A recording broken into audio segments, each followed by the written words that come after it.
Hello everybody. क्या हाल चाल? बढ़िया, फर्स्ट क्लास। उम्मीद करते हैं आप बहुत अच्छे होंगे। स्वागत है आपके इस खूबसूरत सा चैनल द स्पेस क्लासेस में। आज हम बात करने वाले हैं क्लास 6 मैथ पे। आज हम मैथ का जो टॉपिक होगा हमारा रेशियो एंड प्रोपोर्शन से होगा। क्या होगा? रेशियो एंड प्रोपोर्शन से। हालांकि रेशियो मैंने बता चुका है। अब हम लोग किसके बारे में? प्रोपोर्शन के, यानी समानुपात के। और समानुपाती का जो चिन्ह होता है, प्रोपोर्शन का जो सिंबल होता है, उस प्रोपोर्शन को हम लोग क्या कहते हैं? देखिए, डबल रेशियो से दिखाते हैं। इसको हम लोग क्या कहते हैं? Double ratio. इसको क्या कहते हैं हम लोग? Double ratio. ये समानुपात हिंदी में क्या कहते हैं? समानुपात कहते हैं। क्या कहते हैं?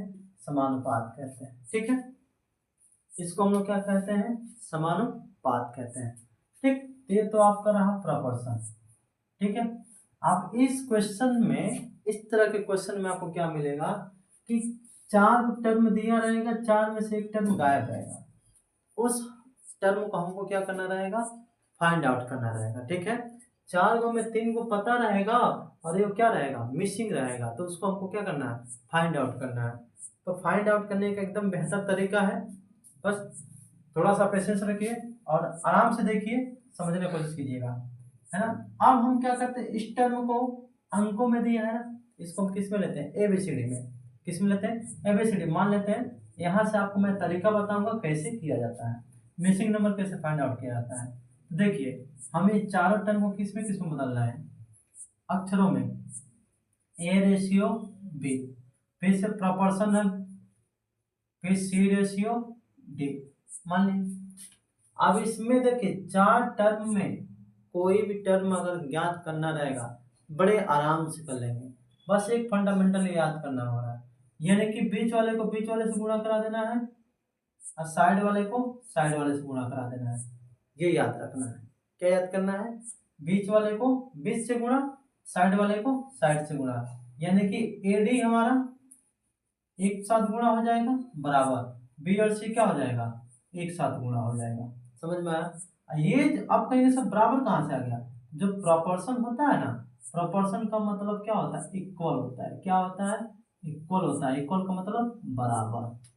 ठीक है, तो इसके जगह बराबर लगा दी। ये चीजें आपको याद रखनी होगी।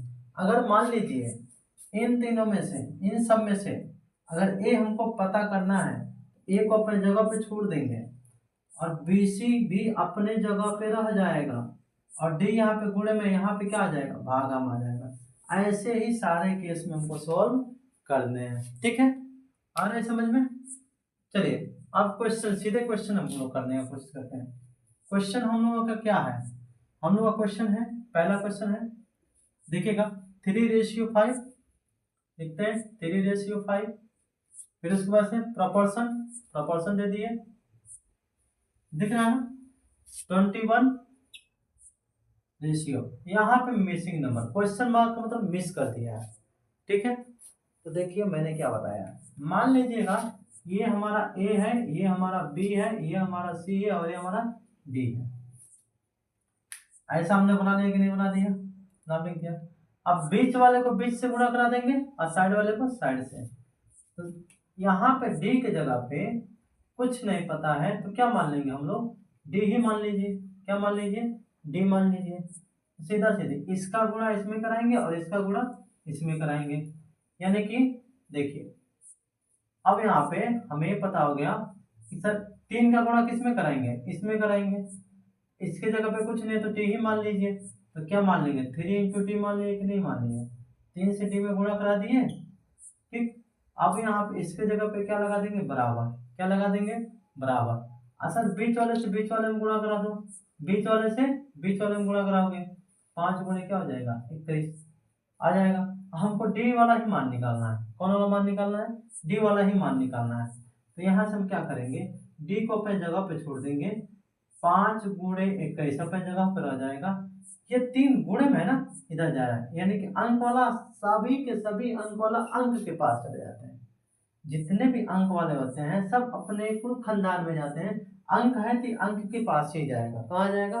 अंक है तो अंक के पास ही जाएगा। ये गुणे में इधर आ क्या हो जाएगा? भागा में। अब क्या लगता है 3 से इन दोनों में से कोई कटने वाला दिखाई दे रहा है क्या? जी हाँ, 21 तो कटने वाला है। काट देंगे कितने बार में? 7 बार में। तो डी बराबर 7 से 5 में मल्टीप्लाई करा तो क्या हो जाएगा? 35। क्या मिसिंग नंबर पता हो गया कि नहीं हो गया? मिसिंग नंबर पता हो गया कि नहीं हो गया? हो गया ना। चलो अगला क्वेश्चन करते हैं। दिखाई दे रहा ना पूरा?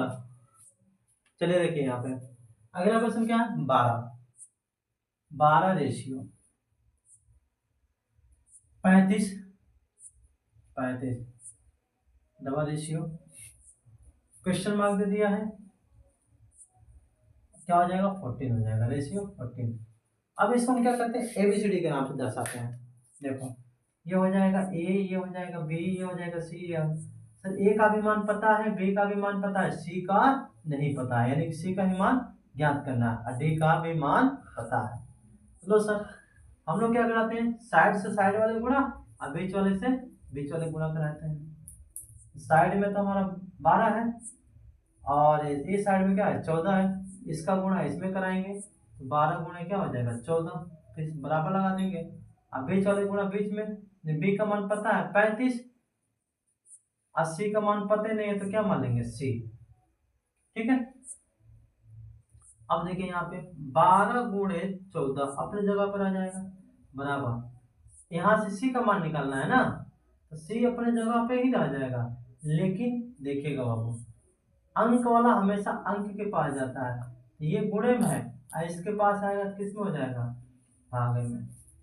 ठीक है। चलिए अब देखिए 7 से काटिएगा सर, 7 से तो कट जाएगा ना, 14 35 कट जाएगा कि नहीं कट जाएगा? इनमें से कोई ऐसा भी अंक है जो कटने वाला है या नहीं है? कटने वाला है। देखिए 7 से हम काटेंगे 35 को तो 5 बार में कट जाएगा। आशा 7 से 14 काटेंगे तो कितने बार कट जाएगा? 2 बार में कट जाएगा कि नहीं कट जाएगा? अब यहाँ पे क्या करते हैं देखिए, अब यहाँ ऊपर बचा 12 और गुणे 2 बचा और नीचे क्या बचा? 5 बचा और जहाँ पे सी है वहां पे सी है। इन दोनों को आपस में क्या करा देंगे? गुणा। ठीक है, तो कितना हो जाएगा? 24 और नीचे क्या आ जाएगा? 5 बराबर में सी। अब सी का मान निकालेंगे तो क्या हो जाएगा? काटना है तो काट दीजिए, काट देंगे तो 5 से अगर इसमें भाग लगाएंगे तो हमारा आंसर आ जाएगा। ठीक है, 5 चौको 20 और 10.8 यानी कि 4.8 हमारा आंसर आ जाएगा। ठीक है, कर लेंगे यहाँ तक, कोई दिक्कत तो नहीं है? कोई दिक्कत नहीं है? हो जाएगा कि नहीं हो जाएगा? हो जाएगा। चलो बाकी यहाँ पे 4 क्वेश्चन आपकी जिम्मेदारी पे छोड़ रहा हूँ। ठीक है, ये चारों क्वेश्चन आपको सेल्फ में करना है। ठीक है, ये आपके होमवर्क में मैं छोड़ दिया हूँ, इसको आप करके दिखाएंगे। ठीक है, हो गया। चलिए।